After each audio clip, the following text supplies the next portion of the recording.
This episode of the Paycast podcast is sponsored by Deja Vu, an iPOS systems company. Deja Vu empowers businesses with cutting-edge payment technology. Learn more at dejavu.io. Welcome into the Paycast Network. Today we are going to do something a little bit different.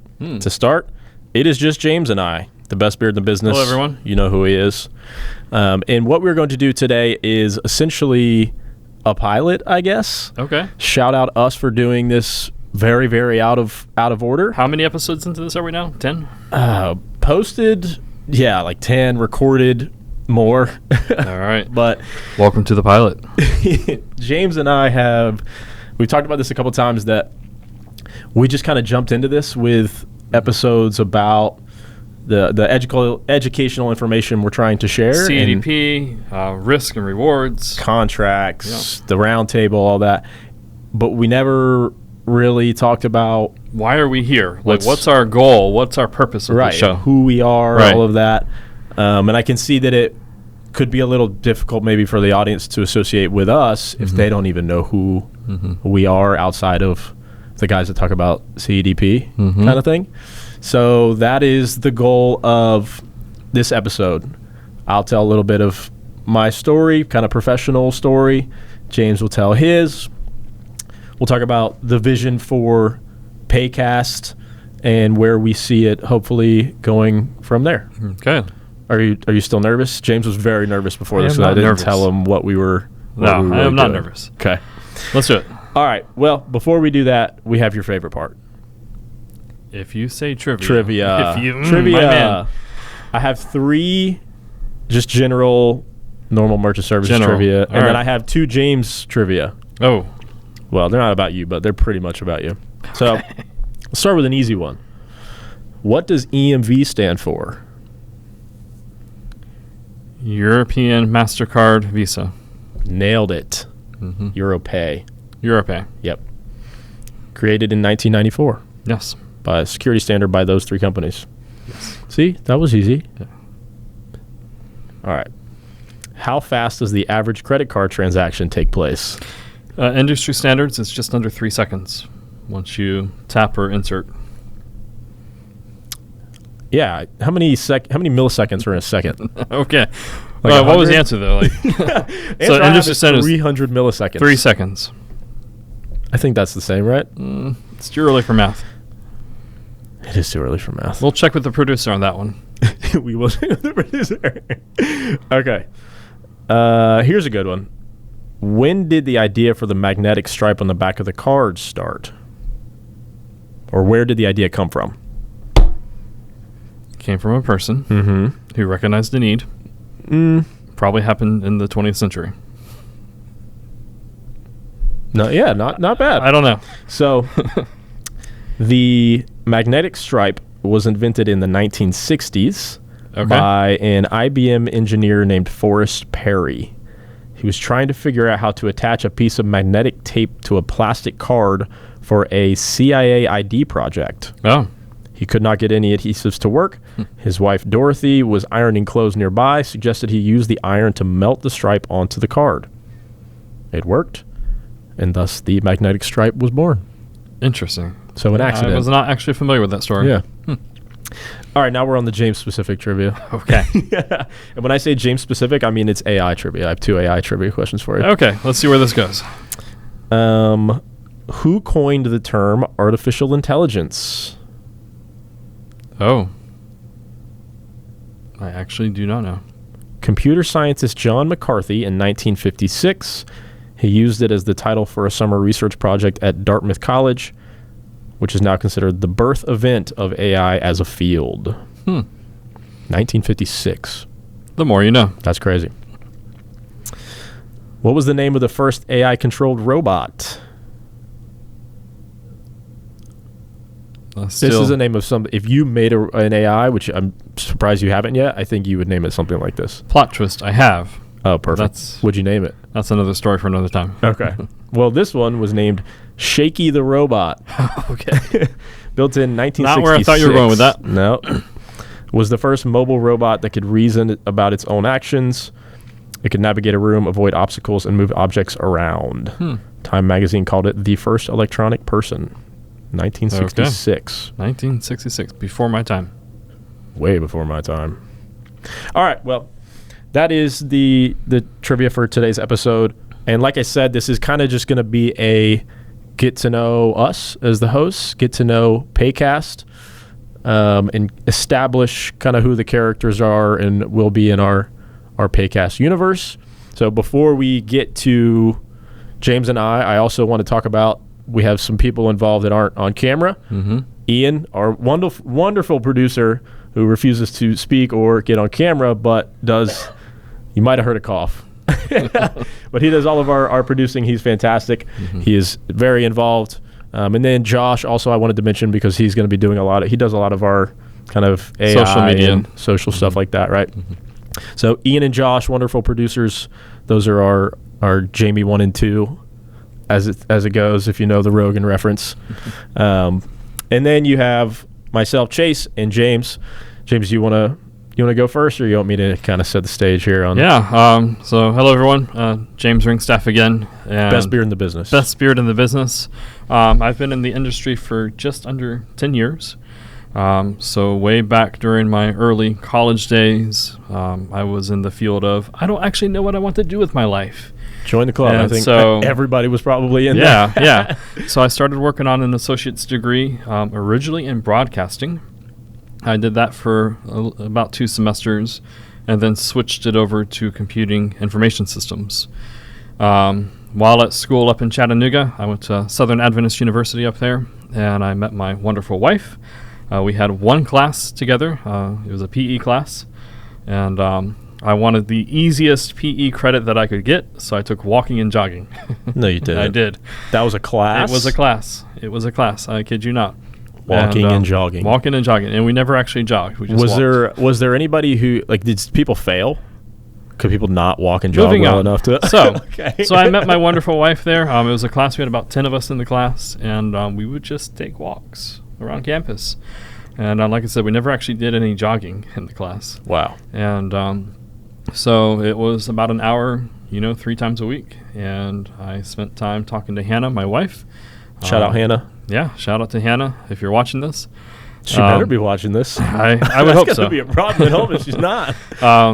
And so we just kind of spawned off from there. We built a relationship. Right after that semester, I took an internship in Quebec. She was finishing up her degree. She got a degree in music before going on to get a master's in library science. So she moved back to Florida. I moved up to Quebec. We long distance dated over Skype, which was our main tool back then. How long did you do that for? We dated for about 3 years. Now one year of that was in Quebec, and then I came back to the States. Okay. I was up in Columbus, Georgia for a while, and she was down towards Ocala, Florida, and so about 5 hours of a drive, 5-6 hours, and so a couple times a month we would meet up somewhere, Valdosta, Tifton. We'd go see movies, we'd go out to different events, and we did that for about 3 years before we were like, you know what? Let's just go ahead and solidify this, and we got engaged. 3 years. Yeah. That's impressive. Yeah. Fast forward to today. We've been married almost 10 years now. We'll be celebrating our 10th in April of 2026, and we've got 3 lovely kids, 2 boys and a girl. So I did my associates then in computing information systems. And as I was wrapping up that internship in Quebec, I then got a job at Heartland, which some of you out there may be familiar with, specifically working in their school solutions. So they had 3 primary pieces of software that they had in that district, if you will. And so we worked on point-of-sale systems under that department and assisting kids with the free and reduced meal programs. So a lot of my support calls were school cafeterias with a line of 200-plus kids, and they couldn't process the transactions there. And wow. So I did that for a while, and then we moved down to Florida. My wife got a job with the city in Jacksonville as a librarian, which, fun fact, Jacksonville has about 22 branches, I think, and she managed acquisitions for all of that. And so she's definitely the big brain in the family. Yeah. And so we moved down to Jacksonville, and I got introduced with Dave Humphrey, who some of you may know. and I left my job at Heartland and started working with Bright. And fast forward, I've been with Bright now for about seven years, roughly, and it's been good so far. And so here we are today. Paycast. Yep. Awesome. Yep. A few points that I know about James that I wanted him to talk about that he did not. Let's talk your siblings. James, you are one of how many? I have quite a few siblings. Like a lot of We siblings. have a big family. Christmas, when we go to my mom's up in Kentucky, we've got about 40 people. Woo! That come up, so 40 people. Yeah. That's crazy. Not to say I have 40 siblings. No. But we have about 40 people who show up. And I also know that you have lived in a lot of places. Mm-hmm. How many places would you say that you have lived in your life? Well, I was born in Pensacola, Florida. We moved out, I think, when I was around 6 months or so. So my time here at Jacksonville is actually the longest I've actually have been in Florida. But we moved all over. I've lived in Kentucky, Virginia, Georgia, lived out in Arizona for a while. So we traveled quite a bit. Keep count. So we homeschooled, and so that made it a little easier. Didn't have to change schools every few years. Yeah. Cool. All right. Any other fun facts, James? Best beard in the business. How long did it take you to grow the beard? This one I've been working on for almost a year now. I was actually thinking about this before we hopped on today. I may have kind of pigeonholed you into, not that you ever plan on shaving the beard, but you really can't shave the beard now. I can't tell you. There's been a few times over these last couple months where I was looking at that razor and I was like, you can't now. I'm tempted. You can't. We're planning to go up to my parents for Christmas, and they live up in the mountains of Kentucky. And so I spent most of my life growing up there, about 15 some years living there. Small town. If you get the magnifying glass, you might be able to find it. But up in Harlan, Kentucky.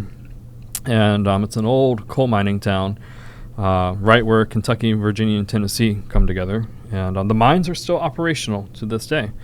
And so that's the big thing up there in that area. And so we like going up there. We're going up there for Christmas this year.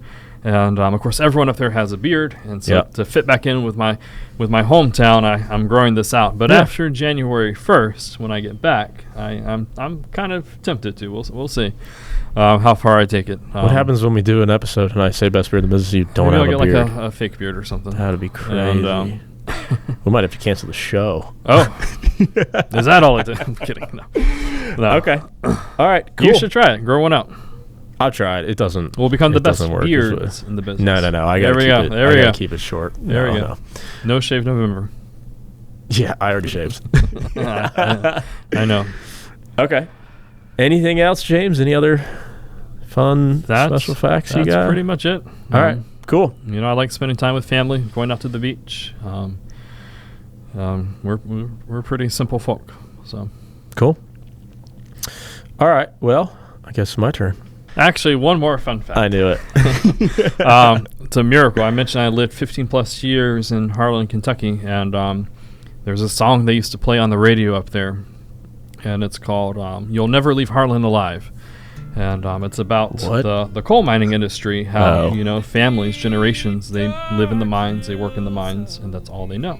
A lot of people never actually leave that town, and so there's a whole history there. If you ever want something fun to go look up. But you can find the song on YouTube, and it's all about how you're essentially digging the coal from your own grave. Ooh. All right. Yeah, I'll make sure to put that in the queue on my Spotify playlist. So definitely, it's a good listen. Okay. The one by Daryl Scott is my favorite version. Got it. So. All right, I'll write that one down for sure. Okay. All right. So, yeah, that's a little bit about me. But, Chase, let's talk about you for just a moment here. Okay. So, tell me a little bit about yourself and how you got into the industry. And at one point, I might pop in with some trivia. Okay, all right. But I'm going to surprise you with the if and the when and the why. Okay, perfect. So, I am from Jacksonville, Florida. Shout out Duval. I lived in Jacksonville most of my life. Went to University of North Florida in Jacksonville for sports management, actually, with a minor in communications. Okay. The original plan was to do radio, TV for sports until I got, 2 years into that and realized nobody makes any money doing it unless you're like Stephen A. Smith or Jim Rome or one of the three guys that everybody knows. So kind of pivoted that into just kind of general on-camera stuff. My first job out of college, I was doing interview-style commercials, essentially, 5 to 6 minute interview-style commercials, and we would just do like 10 people in a day, asking them questions of, like, I wouldn't know who they were or what they did until they sat down and asked them questions for 5 minutes about things I didn't know anything about at the time, didn't care about. Did that for a while, and then moved to work for Dave at Bright, actually, in marketing. I was just the also on camera, did some voiceover stuff guy from there, and then moved around in Bright doing some operations, customer support, eventually into sales. Moved down to St. Petersburg, Florida, where I currently live. Shout out St. Pete. And then started working for a SMB restaurant point-of-sale company called Cake, selling cake to SMB restaurant point-of-sale. And that job, they actually don't have the department anymore. But when I started, I was just an SDR. So I was just booking appointments for the account executives to try to sell. And I was cold calling only. That's all I did was cold call all day, every day for, I don't know, probably did that for 4 or 5 months. It really wasn't as bad as it sucked, but it really wasn't that bad. We had a system where I didn't have to dial. It would just kind of ring. If you have to say it wasn't that bad, then it probably was terrible, right? I'd prefer to never do it again. Okay. Well, that but tells while me I was everything doing it, I was able to convince myself that it wasn't never that bad. do it again, I've got your first trivia question. Perfect. How many times have the Jags won the Super Bowl? What? That's not a trivia question. That doesn't count at all. I mean, it's a We've barely factual been question. around. Yeah. Come on, James. Next episode's 0. trivia. The answer is 0. Next episode's trivia for you is going to be so bad. Anyways. Oh, yeah. Cold calling. Moved up. Account executive, was selling that. And then I moved and was selling in-store enterprise retail technology. So clienteling, mobile point of sale, fulfillment, endless aisle, for anyone who knows what those are, to enterprise retail stores. And then Paycast happened. Nice. And now I am in Paycast. Nice. Well, there you have it. That's a little bit about us. So why don't we share now with the audience then what our vision with Paycast is and how we want to actually carry that forward. So the idea with Paycast is, from my point of view, and obviously I'd like to hear yours, James, there is the merchant services industry is such an interesting niche industry. Just the process of what happens when you swipe a credit card. If you ask a normal person walking on the street, they have no clue. Yeah. But there's so much intricacy behind it, and just the functional part of it, let alone the ISOs and the agents and all of that other process that goes on behind it. It's almost like kind of a hidden world, but the people that are in it, it's like their whole life. It's hidden, but I think especially for those who have been in the industry long enough, what they start to realize is that even though it seems like there's this hidden complex world, it's actually this really small world. Like everyone's very close-knit to each other. Yeah. And it's a very well-defined role. But at the same time, there's also a lot, it's really messy, isn't it? There's a lot of confusion and misinformation, and with the age of AI, let alone social media, it's so easy to get misinformation out there quickly. And the crazy part is when you really step back and think about how important this industry is, like, I mean, we both worked in customer support for an ISO. When that credit card swipe doesn't work, I mean, a business is down, a person can't make a purchase, so can't pay a bill. Like, it's a pretty significant hit when it's a thing that nobody really thinks about until it breaks. And it is a very tight-knit, kind of close-hidden industry that is very, very important to everyone's, livelihood of all these merchants. And literally everyone's daily life. Everybody uses a card to swipe something or pay something every day. So, but there's more to it than just that, though, right? Because you have the swiping and the tapping of the card, but also it's a technology, it's a fintech, right? It's Yeah. financial technology. So with that technology aspect, things are advancing rapidly. Oh, yeah. Especially with the rise of AI over the recent years, we're seeing growth take off like never before. Mm-hmm. And with that growth, how do you keep up? Right. How do you keep up? And then also, how do you make sure that the message, like you said, it can get a little messy. Mm-hmm. And like we've had, I think Steven said on an episode on here before, or someone said it, when you're in an industry where you can make a lot of money, there's going to be some bad apples out there. And there's also just going to be misinformation, whether somebody intends to be giving false information or they don't, whatever. It's a complex industry, and there's a lot to learn, a lot to know, and it can sometimes be difficult to get that information in an easy to consume way. Easy and timely. Right. Because again, you wait a week and you're already behind. Especially, I mean, on the tech side, you know a lot more than I do, but I mean, you're telling me about a new piece of equipment every time I'm in here. Mm-hmm. And then the flip side of that coin too is if you're not at the forefront of that knowledge, well, your competitors will be. Oh, and yeah. then again, you're falling behind for that reason. Yeah. And as close-knit of an industry as we're in, it is very competitive. Mm-hmm. Even agents that are friends, they're kind of competitors in a way. If they're in the same area, I mean, they are, right?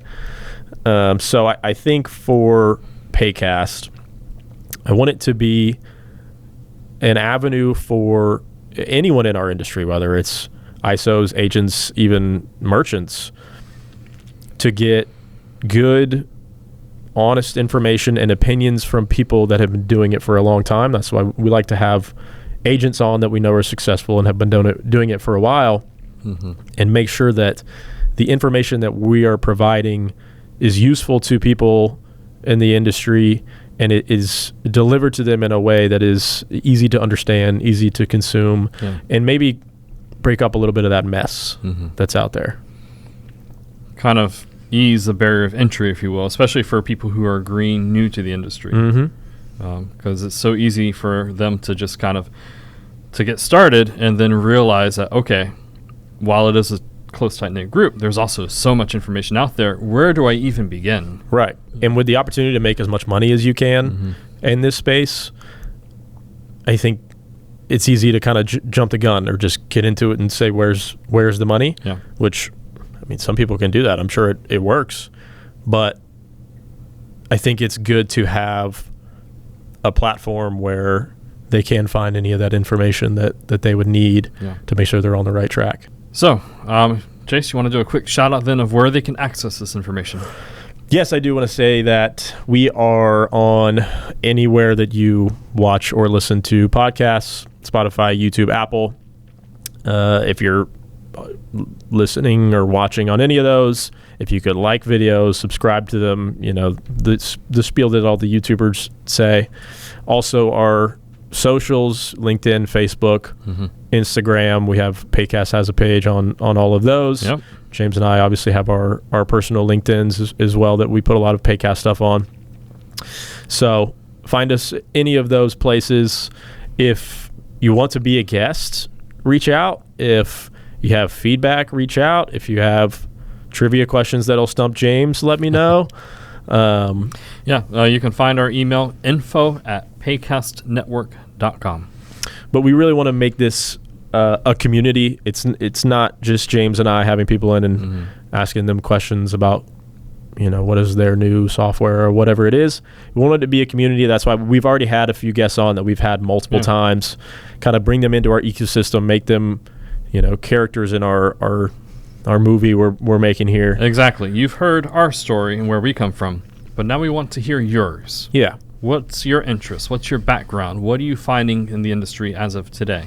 Right. Because it doesn't matter how much research James and I sit in our offices and do every day. There's so much out there, and there's so many people out there, people that are learning new things or doing things in a different way that can help everybody else. And that's what we're here to do. Well said. Couldn't have said it better myself. Appreciate it, James. All right. Well, that has been our Who is Paycast episode. I think we'll try to do a little more of just James and I in the future to talk about some more specific topics, and maybe we'll just do more of James and I just chopping it up, because he wasn't nervous at all before this episode that didn't have a production sheet. No. But okay, cool. Well, James, thank you as always. Thank you, Chase. Good talking to you. And thank you for joining us on this episode of the Paycast Network.